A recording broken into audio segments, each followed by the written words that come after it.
Pasukan Yonif Rider 751 VJS dikabarkan untuk turun menghadapi teroris kelompok kriminal bersenjata atau KKB Papua. Ada ratusan pasukan Rider khusus 751 VJS yang disiapkan untuk berhadapan dengan KKB Papua yang semakin beringas di tanah Cendrawasih. Misi untuk mendamaikan rakyat Papua yang terprovokasi merusak kedaulatan NKRI. Pasukan Yonif Rider khusus 751 VJS sebagai Satgas Pengamanan Daerah Rawan, Pamrawan, di Papua yang akan dikirim bertugas oleh TNI ada sekitar 500 personel. Komandan Korem dan Rem 172 PWY Brigjen TNI Izak Pangemanan dalam sambutannya meminta agar mereka mampu mengalahkan OPM tanpa pertempuran. Dilansir dari teniat.mil.id, Brigjen TNI Izak Pangemanan mengatakan bahwa keberadaan TNI di tanah Papua merupakan salah satu solusi untuk menciptakan kedamaian dan keamanan di tanah Papua. Hal tersebut disampaikan dan Rem saat memberikan pembekalan kepada 500 personel Yonif Rider khusus 751 VJS yang akan menggantikan Yonif para Rider 432 WSJ. Sebagai Satgas Pamrawan di bawah kendali Komando Pelaksana Operasi Kolakops, Korem 172 PWY.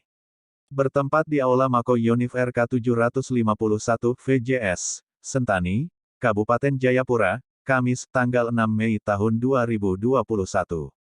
Dan Rem Brigjen Izak Pangemanan mengatakan strategi yang dijalankan adalah mengalahkan OPM tanpa pertempuran. Yang artinya menyelesaikan konflik Papua tanpa diwarnai dengan pertumpahan darah. Mengecat bintang kejora menjadi merah putih dengan cara memenangkan pikiran, jiwa dan perasaan masyarakat Papua. Ini yang ingin kita tekankan kepada prajurit kami yang akan melaksanakan tugas operasi.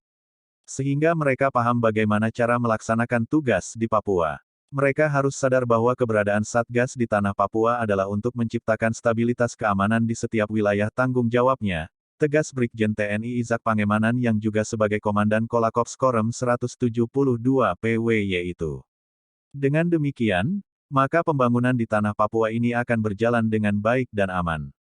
Pembangunan yang berjalan akan diikuti dengan meningkatnya kesejahteraan masyarakat, rakyat yang sejahtera tidak akan mudah terprovokasi oleh pihak-pihak yang ingin merongrong kedaulatan NKRI, lebih lanjut dan Rem menaruh harapan besar kepada para prajurit, agar melaksanakan tugas sebagaimana yang telah ditekankan oleh pimpinan, melaksanakan tugas secara profesional, melaksanakan tugas dengan melihat permasalahan yang ada, kemudian mengatasi permasalahan tersebut dengan tidak menambah permasalahan baru, karena TNI ada untuk menjadi solusi bukan sebaliknya, bekerja dengan hati membangun masa depan Papua yang lebih baik, agar masyarakat Papua merasa nyaman bersama Tenimaka dengan sendirinya pos tempat bertugas akan dijaga oleh masyarakat, pungkas Brigjen TNI Izak Pangemanan.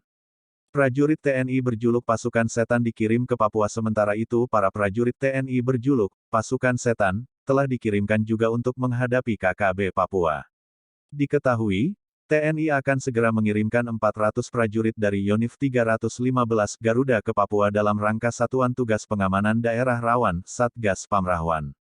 Menurut sejarahnya yang dilansir dari Wikipedia, Yonif 315 Garuda dulu diberi julukan, Pasukan Setan.